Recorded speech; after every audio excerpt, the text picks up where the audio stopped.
Okay, this week we're going to look at creating a pulsing synth bass, which sounds like this.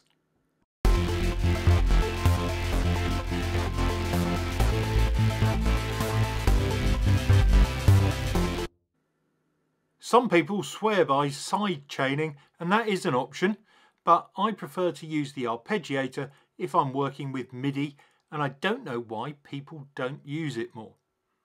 Here's the loop I dragged kicking and screaming out of the loop library.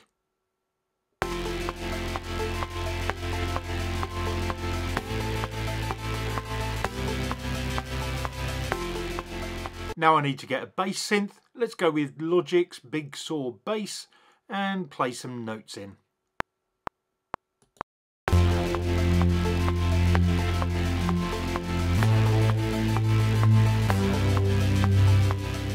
That's okay, but it ain't pulsing.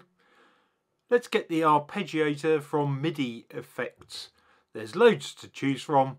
I'm going to go for Classic Groove 1, and that sounds like this.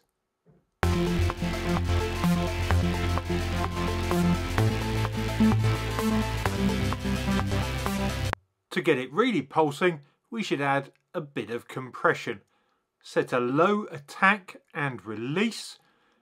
Reduce the threshold a little. Add some makeup.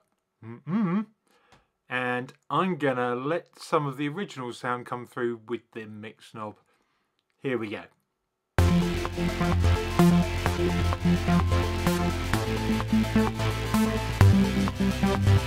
There we have it. Did you like and subscribe? Thanks very much. I'll play out with the track again as I need it for the intro. See you in the next video.